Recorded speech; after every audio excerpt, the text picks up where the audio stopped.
You are listening to Know You're Crazy. My name is Susan Denee. We all have crazy.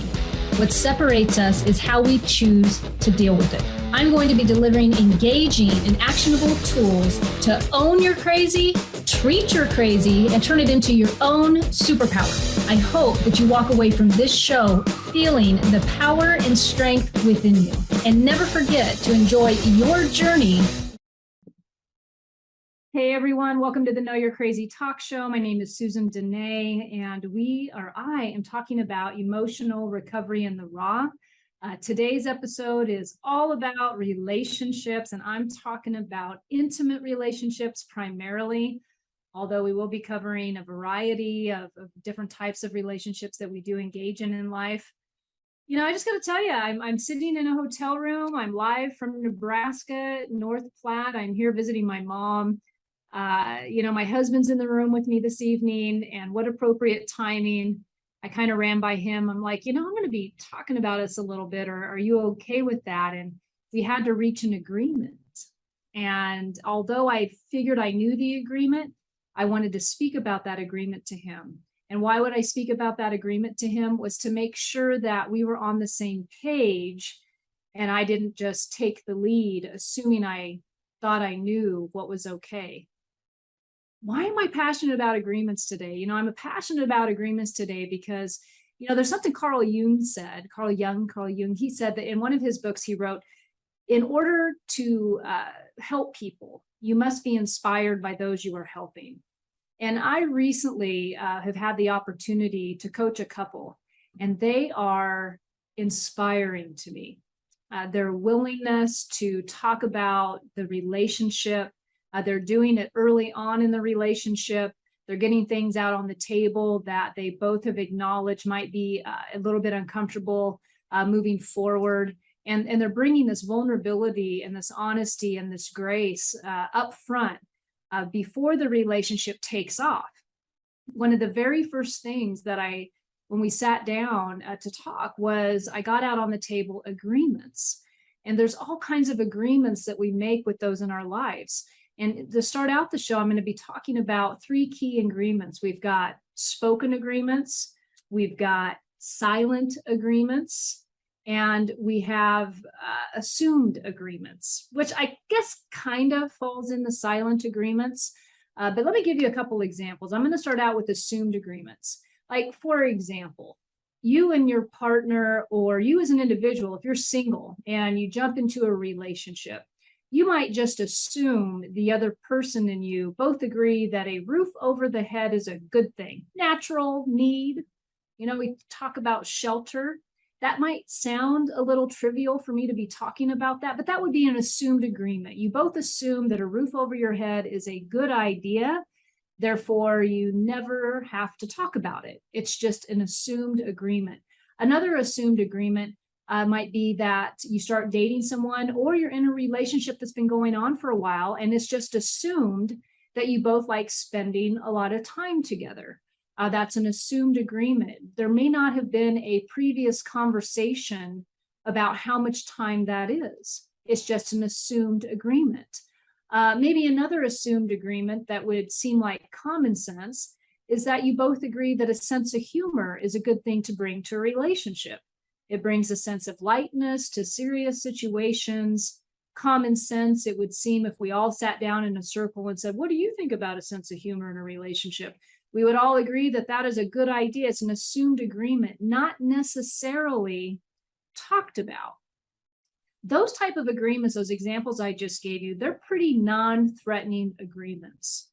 You wouldn't think that you would lose your mind over that, especially if you're new to a relationship. They're just assumed agreements. Now let's talk about a spoken agreement. Let's say you're in the pink cloud of the relationship, and you're in that romantic phase, or let's say you're somebody in a relationship where you feel that you have really good communication. You might both have a discussed agreement that, let's say you have agreed that you don't want to live together for the first year of the relationship. That's a talked about agreement. What I have found in helping others and in my own personal life, that some spoken agreements are easier to have than others. Another spoken agreement is maybe we do or we don't want kids in the, if especially if you're an older adult. When I say older, you're probably like in your late 30s, 40s. Maybe you've never had children, or you have your own children and now you're single. Maybe you don't want to help raise somebody else's children. You don't want to start over, type of thing. Maybe you are in your 20s and you think to yourself, I really don't want kids. Usually that's a spoken agreement with the other party, because quite frankly, if they don't agree to that, you're probably, I mean, you know what I mean? Like, the relationship isn't going to go very far. So there are some spoken agreements that are easier. Another spoken agreement might be everybody brings to the table that, hey, a great sex life is really important. Let's say this is a real big spoken agreement in the beginning of a relationship, when, everything's firing on all cylinders. We're excited to see each other, you're immediately turned on when you see the other person. There's like a spoken agreement that a great sex life is the best thing possible. Common sense would seem to tell us that that is also the case. Real life tells us that a great sex life can be temporary, depending on how long you've been in the relationship. Okay, next one, before I go too far down that tunnel, unspoken agreements. These are the agreements that are not talked about, that sometimes we don't find we are holding the other party responsible to. We haven't had a lot of discussion around it. It might be a topic that personally we are uncomfortable having, beliefs and values that came with us, that we don't necessarily talk about. Abuse, for example. Let's say just the word abuse. Somebody might have an unspoken agreement that abuse is not acceptable. One person might be thinking that physical abuse is not acceptable, but there's an unspoken agreement that name calling is tolerated. Okay. There are unspoken agreements that are made in a relationship, which usually is going to come from, whatever's been going on in our lives prior to coming to the relationship today in the present. Another unspoken agreement might be, this one came up recently, and someone I was helping. What is the definition of a below the belt shot? And the reason, I'm going to go a little bit further on this one, because this one came also from my personal life, which is how it, kind of came present recently, not in my life, but in coaching couples' life. Long time ago, many years before I even reached 20, I was in a relationship that, let's just say, wasn't too positive. And the other partner, he tended to make below the belt shots. I would call this name calling, accusations. I find it as abusive. But my definition of below the belt shots may be different than somebody else if we're just now starting to engage in a relationship. Somebody else might figure, I don't even know, a tone of voice or a name calling would be a below the belt shot. Somebody else may have a different definition of that, because along with our own beliefs and our values that we bring to a relationship, we also, I'm going to so hit on this today, we also bring our past behaviors. I was driving in the car the other day, might even been on the way here, and I was thinking about how usually a relationship will run into roadblocks when a certain behavior is toxicating. Is that even a word? Toxic to the relationship. One of the parties, and we all have behaviors that, trust me, that aren't pleasant, that we get to iron out in our years, right? And usually the universe or people are going to give us a lot of feedback about which behavior is appropriate and which behavior is not appropriate. But I was thinking about behaviors and the power that a negative behavior can have in a relationship in doing significant damage. So if one of the partners has a behavior that is absolutely explosive, maybe explosive is a good word to use, passive aggressive to an abusive level maybe, and then the other partner tends to be highly tolerant.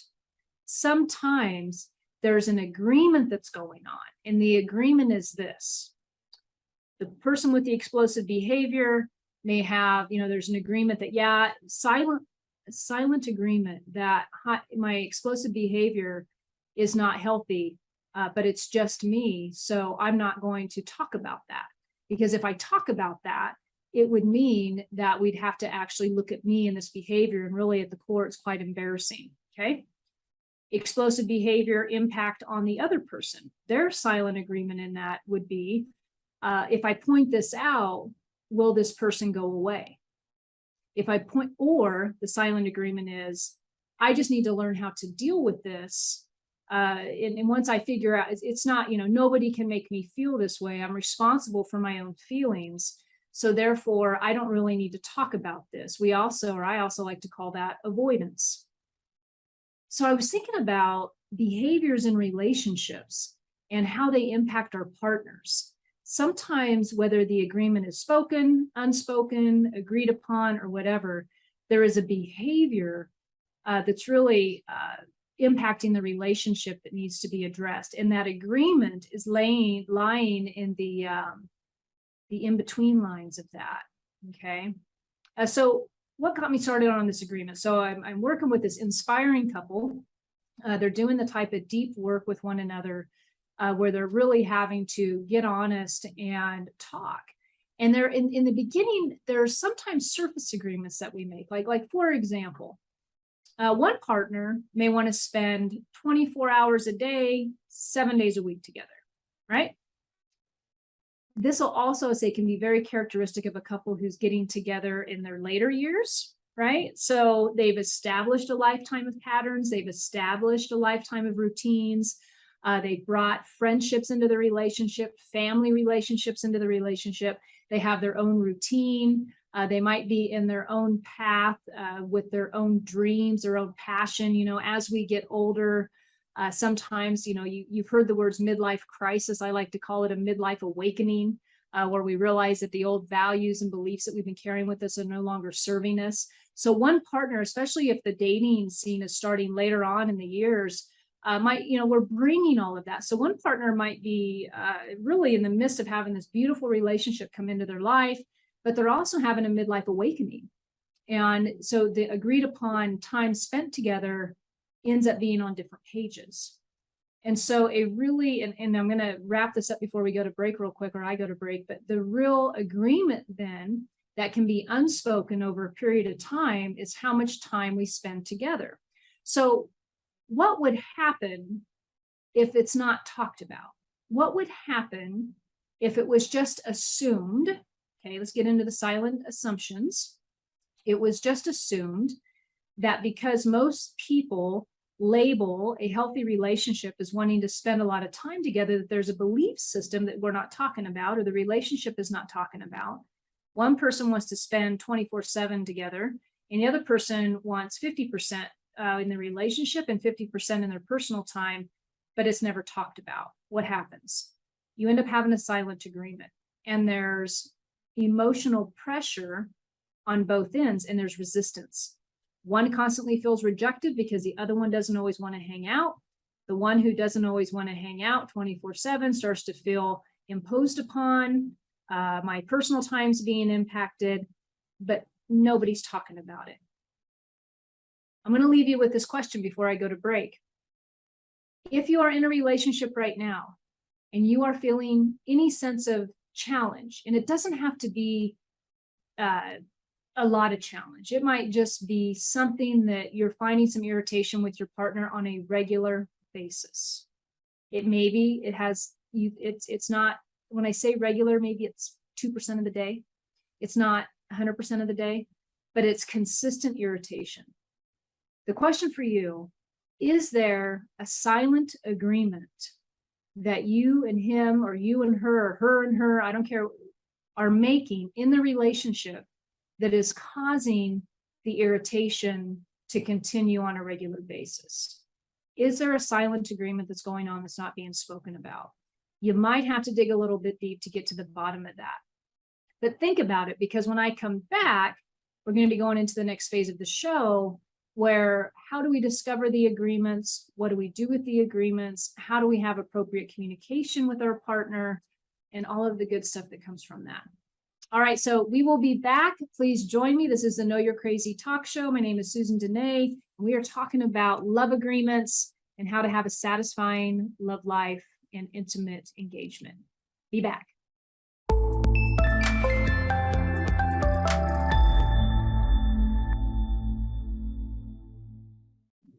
Hey everyone, welcome back to the Know You're Crazy talk show. My name is Susan Denee, and I am talking about emotional recovery in the raw. Today's hot topic is love life agreements, the agreements that we make in our intimate relationships, the relation and other relationships, but I'm primarily focusing on intimate relationships today.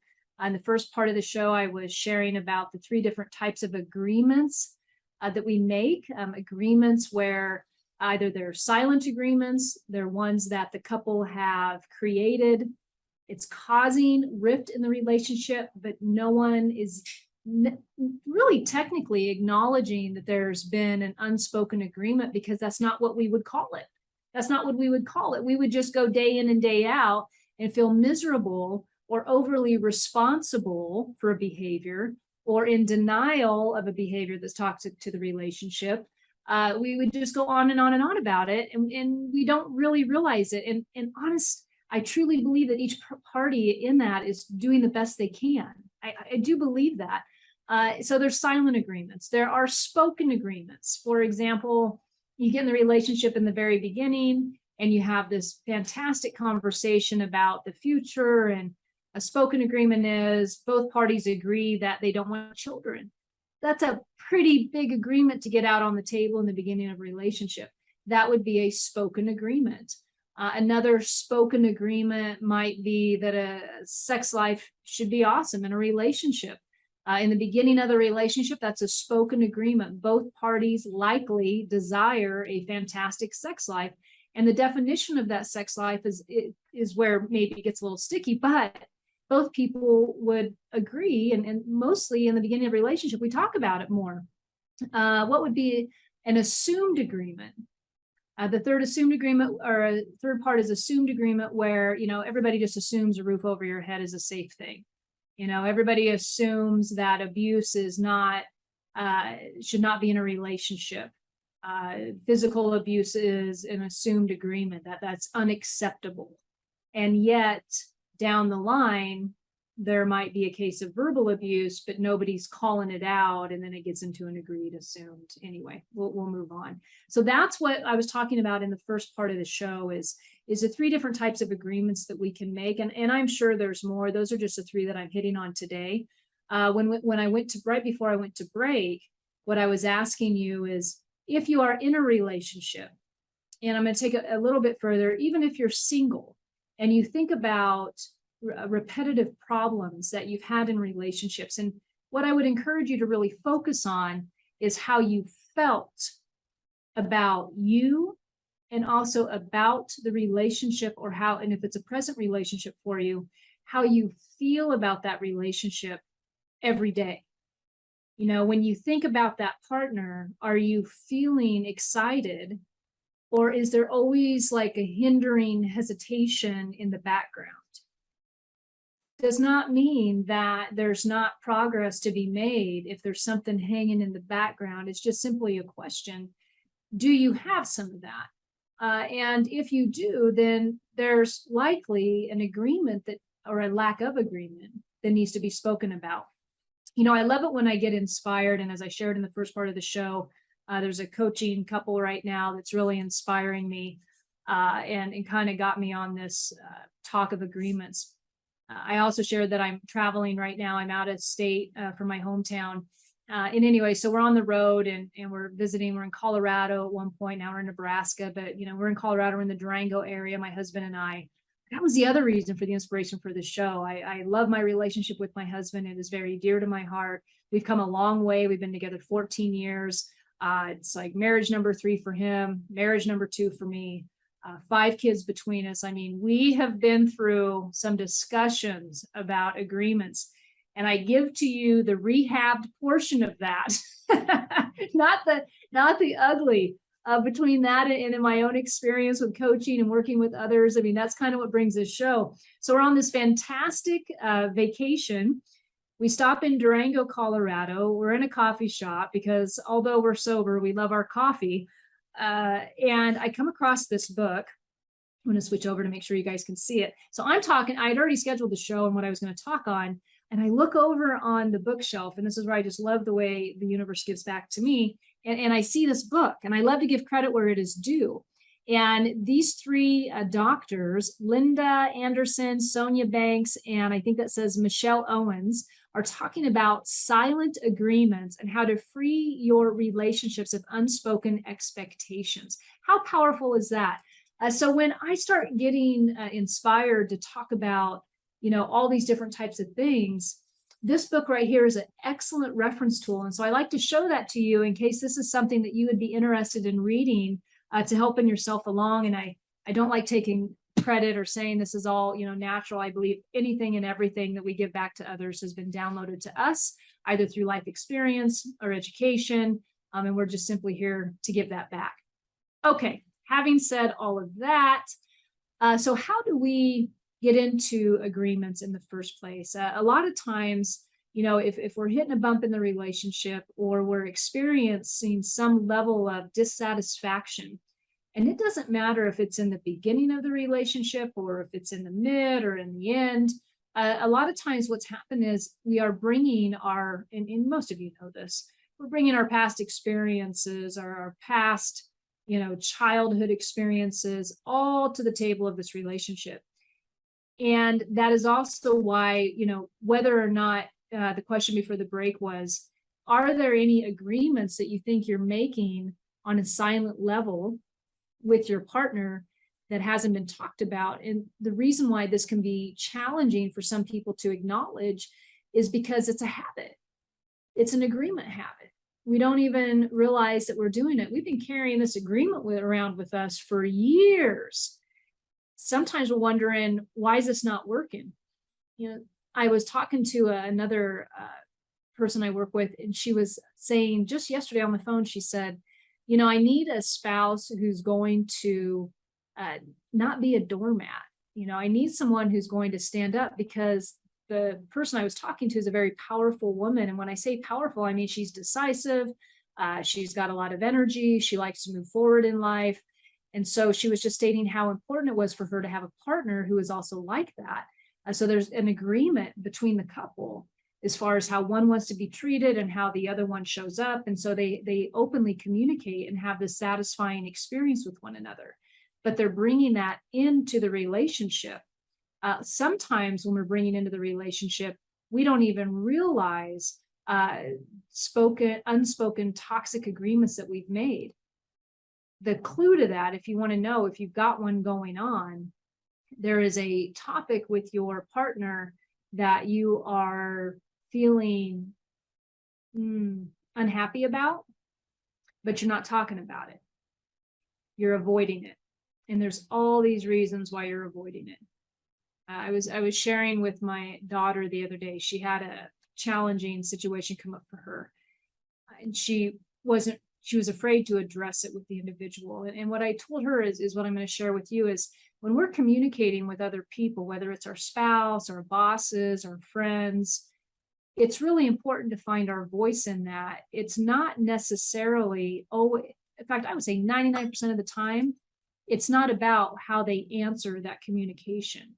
It's about how we or you have a voice in making sure that we are clearly communicating how something affects us, or how something impacts us, or how something makes us feel. And so when we're in relationships, if we're not doing that, then we got all kinds of silent agreements going on. And as that book I just held up for you, there's silent expectations. Does the person know exactly how often this thing is bothering you? Have you given them a chance in order to correct the behavior, or to address, or even have a say in what you're experiencing? Like, for example, for whatever reason in my life, probably based on my background, I often experience individuals in my life who are coming from a world of addiction and recovery. And it's just funny, either I will totally not even talk about my background. someone will get in communication with me and somebody close to them is impacted by it. There's a emotion around it. They're asking questions, and like it just comes up. It's no surprise to me anymore that happens. So in the book that I was referencing, she gives a couple different examples of how we might be avoiding communication. And one of them is where there might be a silent agreement where someone is saying, your drinking bothers me, but I know it's your deal, so I don't say anything. So therefore, you don't address the uncomfortableness that the drinking is causing. And so there's the person who's not addressing the drinking, because trust me, there's drinking going on in that relationship and it's bothering somebody, like active drinking, and it's bothering somebody. There's either a history of alcoholism and addiction from either side of the party that's coming into the relationship that's impacting it, because it'll impact you differently if you've been affected by it, either in your early years as a child or a prior spouse was an addict or an alcoholic.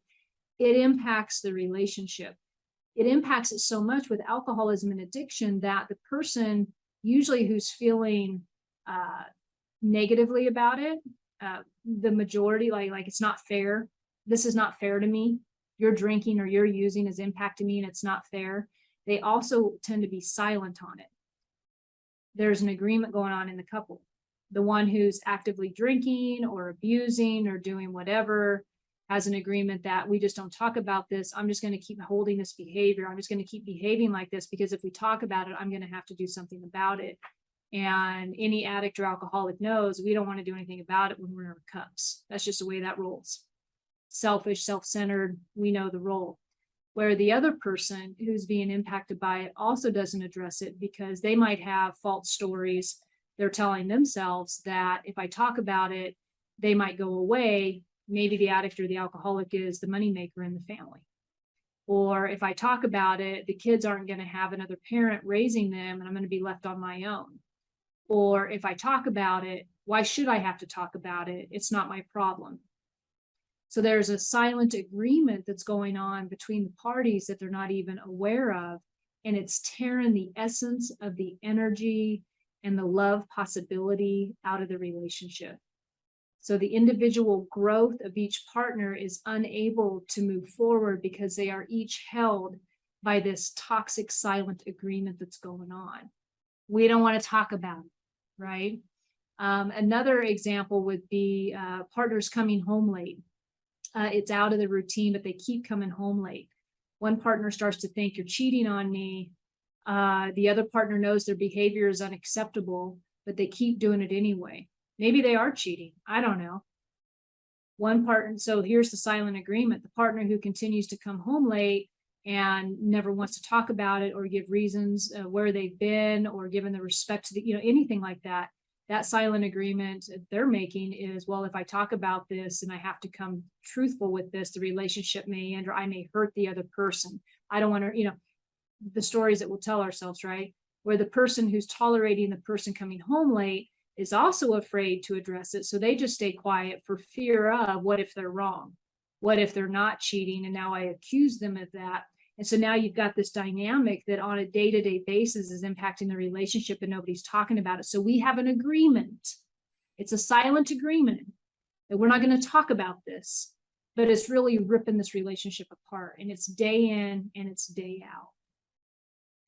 I just, in the high performance coaching that I do, there's a whole section on courage and the courage that it takes to communicate. I think that's why the couple that I'm working with right now is so inspiring to me, because it takes so much courage to talk about these type of things, because both parties have to be willing to go to the mat to talk about it. Another silent, here's a good one. Here's a, my husband, I think he cringes when I talk to him about, women as we get older and we go through hormonal changes and, the hormones just go down. Trust me, the sex drive might change. And also trust me, there's all kinds of remedies and things for that today for us. However, when the sex life changes, The agreement, we no longer have sex. Like, just say it's a sexless marriage, it's a sexless relationship. Remember how I said in the beginning, everybody's on fire to have this fantastic sex life. But then as we age, or especially if you're getting in a relationship older in years, so women, we're perimenopausal anywhere from, what is it? Some women, we go through it real early, but let's just say late 30s all the way up, right? And men have their own things that go on, but I'm just going to say it like it is. It's not quite to the level that us ladies will experience it. A lot of things change physiologically. And so is that being talked about? Because the relationship sexually can be severely impacted by that, which means that just because and I'm just going to go man-woman, okay? I have no business talking about woman-woman or man-man relationships, so I stick to what I know. So let's go man-woman. And the relationship starts to become less and less sex. The woman's going through her own changes. The body's not turned on like it used to be. The body is pudgy in areas that never used to be pudgy. You eat a French fry, you gain 20 pounds. It wasn't like that a year ago. I mean, it's really quite fascinating. I'm kind of in it right now. But it's not being talked about. And so we no longer have sex, and our sex life is practically non-existent. We don't talk about it because maybe one might have to admit my body has changed and I don't know what to do about it. Number two, you might have to admit you are insecure. So this is coming from the male perspective. You might have to admit that you're insecure about your performance and that you think that this is all your fault. And so you've got two grown adults who are really, they want to experience a beautiful love life and a beautiful sex life. However, there's been a lot of changes. And so now that they have a sexless relationship, but they're not talking about it. So there's a silent agreement that we just don't talk about this. We just don't talk about it. It's too uncomfortable. We don't know what the right words are. And so we literally block ourselves off from having a beautiful relationship with the other person because we don't know how to get there together to talk about something that is so important. I mean, we got 5 senses. Hopefully I can name them all right now. See, hear, taste, feel, hear. I say it. There's another one. Anyway, feel is a big one.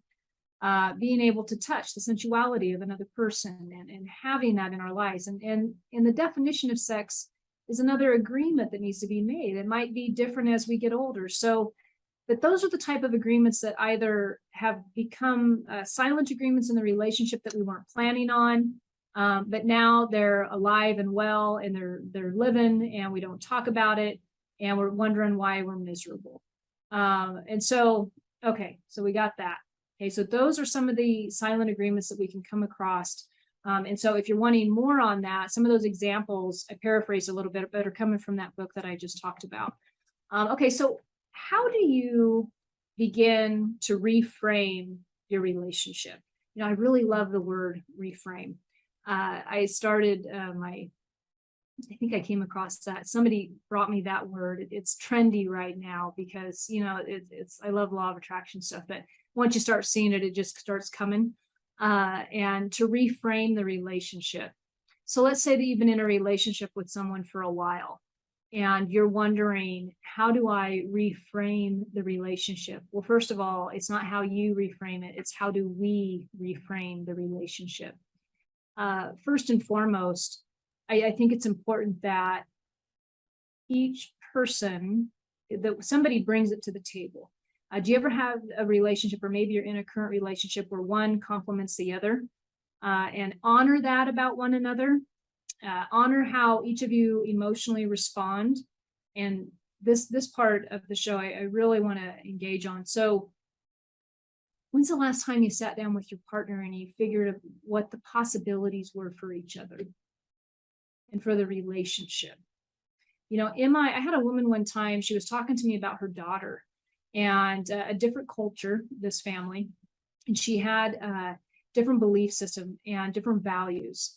And she was sharing with me how she had 2 daughters, and the one daughter was highly engaged in activities, highly engaged in school, high performer, all that good stuff.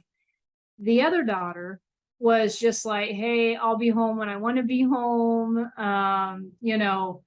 The school was calling. The mom couldn't figure out why her performance was slipping, right? So one daughter's like expressing her independence. The other daughter's just in her world and where she's flowing and she's good. And the mom was like really caught up about this. And she was talking, and she didn't know what to do because she found out what I did for a living. And so finally I came in and I just said, are you spending more time encouraging your daughter or criticizing your daughter? Are you spending more time criticizing your partner or praising your partner? Are you seeing your partner through the eyes of wonderful and love and enthusiasm? Or are you constantly seeing where your partner doesn't get it right? When you see your partner and they come home for the day, are you wondering what the next move is that they're going to make that's going to irritate the hell out of you? Or are you welcoming them? Have you become responsible for your part in that relationship as far as how welcoming, inviting, and loving that you are? Have you become critical in your relationship to the point where there is no satisfaction on a daily basis almost, and you are bringing that to the relationship, yet you are blaming the other person for your dissatisfaction? Those are the core questions that, when we start really looking at the relationship goals, what are you both wanting to accomplish in this relationship? Are you wanting everything that life can bring you? Have you asked yourselves together as a team, what can we do to better this lifestyle that we have?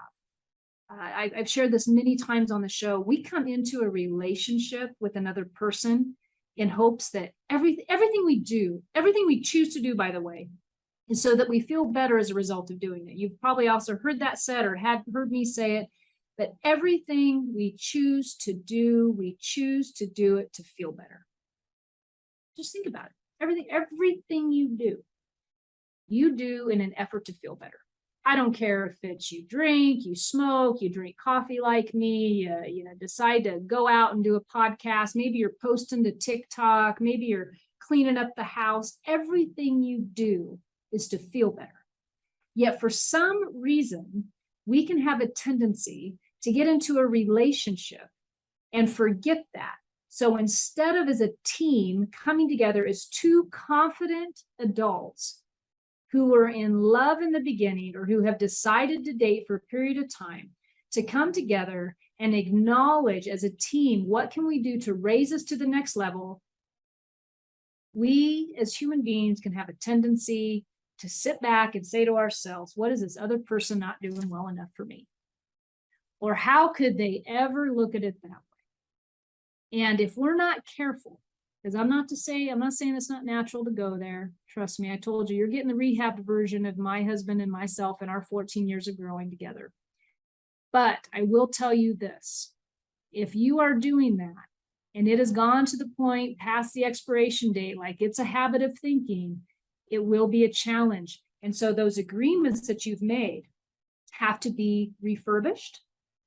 They have to be brought up, and together as a team, there must be an effort to come together and say, hey, if we're in this together, if we're living, like if we got an agreement that we're not, okay, here's a tool for you. I'm going to back up before I go here. Here's a tool for you. If you are living in fight or flight in your relationship, trust me, if one of you are living in fight or flight, both of you are living in it. You're not talking about it, but you're living in it, which means on a regular basis, you're wondering, should I stay or should I go? Should I stay or should I go? If they don't stop this behavior, maybe I need to go. And it's usually a behavior, right? It's a behavior that's testing us as the person, right? So should I stay or should I go? That's okay. Here's the tool. You want a tool today? If you're in fight or flight in your relationship, here's the tool. If you are not leaving that relationship in this moment, if you are not exiting right now, when you have that thought, if you can immediately follow up the thought and say, am I leaving today? And if the answer that comes back to you is no, because you're going to know, either you're packing those bags or you're sending the text message or you're doing something to leave. But if that answer is no, I'm not leaving, then knock it off. Just knock it off. There's no sense in doing fight or flight. There's not. You just got emotionally hijacked, probably, yeah, you're just emotionally hijacked for the moment. Let it go. If the answer is no, I'm not leaving today, then drop it. All right. So now where was I? I'm almost to break. I might have to take a break. Okay. So as a team, you're coming together and you're saying to one another, what do we want to do together to make a new agreement on where we are at as a couple so that we can enhance our experience together moving forward? What do we want to do? How do we want to play together? How do we want to enjoy life? How do we, and sometimes it might even be to the point, if you're reaching out for therapy or anything like that, it might be the point where you feel that there's no hope for this relationship. Trust me, all people want to have fun. They really do. So as a partnership, how can we come in as a team and enliven this experience together? And at the beginning of that conversation, it's going to come down to, what are our agreements as a couple? Things do not need to be horrible to set new agreements in your relationship. They don't. You don't need to be tolerating one another. Things do not have to be drastic for you to set new agreements. If you just want to heighten, you want more of a fantastic relationship, you want more great sex, you want more of these things, set a new agreement, set a new relationship goal. Okay, so having said that, we're going to be back here shortly, and I'm going to be wrapping up the show, talking more about that team stuff, talking more about new agreements, shooting through the sky, go for it, limitless. All right, we will be back soon. This is the Know You're Crazy show, and I am Susan Denee.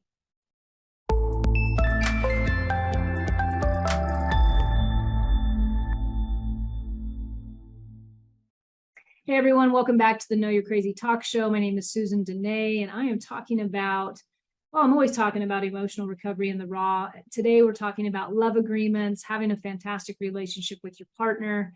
If it's not so fantastic, where do you start in order to make it fantastic, and all of the above? One of the things I highlighted, I don't know if it was last segment or the first segment, was the importance of understanding how each of you process emotional situations, or just situations, how you process. I mean, sometimes you've got one who's overly optimistic. Sometimes you've got one who's overly analytic. I don't think there's a pro or con in either category. I think it's just the way it is. My husband and I, so we're on vacation right now, which is why I'm doing this from a hotel room. And we're in Colorado, and anybody who's been in the Rocky Mountains, we were in Estes Park. Okay, we're got a motorcycle, we're pulling it behind the car. Here's the agreement that we had to come to. Okay, he's like a squirrel. I mean, he is Mr. Playful. He just, and he's just loving life. This man is almost 60, and he's hanging his body half out the passenger side of the car window. As we're going through, if anybody's been in Estes Park in the Rocky National Park, oh my goodness, it's like drop off. He's, hanging out the window, like just engaging in the fresh air and the high altitude. I'm driving like a nervous wreck. So why is that the agreement? Because when he drives, it's like, oh, look over there. Oh, what's over here? And I'm about ready to pull my hair out. I think we're going to drive off a mountain. So the only time he gets to drive is when he's on the Harley and I'm catching a ride on the back. But we have an agreement, and that agreement has to be respected. And we're both happy with the agreement. He did ask me, can I drive? And I said, no, you can't drive. We got this agreement. But that, it may sound, kind of silly, but at the end of the day, both of our comfort level had to be achieved, because remember when I was wrapping up the last segment, coming together to have agreements that allow the relationship to flourish is highly important. I saw a great sign on the side of the road when we were leaving Estes yesterday, and it was a cabin. The rivers are just beautiful. And it was a little cabin, and it said, bend a little. I thought, how important is that in a relationship? Bend a little. We have to remember to bend a little in relationships. A lot of relationships, successful relationships, have come down to healthy negotiation. It's not a threat. It's a healthy collaboration with both partners, because there's an understanding that if we can collaborate and we can come together as a team, and we can remember that the purpose of this love relationship is to better both our individual lives, then we bend a little and we work with one another. Not everything in my marriage would necessarily go my way, but I only have to bend a little in order to make it work for both of us, because, and he does the same thing. And there's a mutual respect of that going on. And it took a lot of communication and bumps and things to get there. But when both partners are willing, and they know that if they go into fight or flight, that as long as they've got the willingness to say, I'm not leaving today, that there's a chance. And you just throw the fight or flight out the window and don't worry yourself about it. Because, it's if you're not leaving today, there's no sense in doing fight or flight. You're just future tripping, right? Okay, so recognizing and honoring that you are both in this relationship together, you have nothing but benefit to come to you if you can come to some agreements that are going to work. Agreements can be flexible. And what I mean by that might sound kind of funny to somebody who's saying, if you break agreements. I was listening to somebody recently, actually, that was talking about, the habits of breaking agreements and how toxic that can be. I like to say, as I was talking working with this couple recently, you're both grown adults, right? Like it's about coming together as a couple and asking yourselves, is this agreement still working for us? The agreements in the beginning of a relationship may change over time, because if both of you are doing a fantastic job of encouraging one another to grow, things are going to change. Things are going to change, and that's a good thing.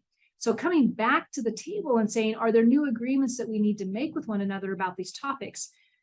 Okay, so I want to wrap up the show to give a few tools. So I'm going to shift gears a little bit. So where do you start with healthy agreements in a love life? What are a couple easy things that you can do to kind of test the waters, and also honor the agreements that you already have that are really working in the relationships? First of all, take baby steps with this. And by baby steps, what I mean is take a look at, sorry, I'm trying to see how much time I've got left real quick. The baby steps that you may be taking, just lost my place. Oh, for example, who's doing the dishes? Is there an agreement about who does the dishes? I mean, there probably is, right? Is there an agreement about who's doing the laundry? I mean, is there an agreement? Because usually those small, they seem like small stuff, but actually they're quite significant. You know what I mean? I mean, it's day in and day out living together. But there are also baby steps in where can we have an opportunity to practice some new agreements. Take a look at those things and ask yourself, do we have a happy agreement around doing the dishes or doing the laundry?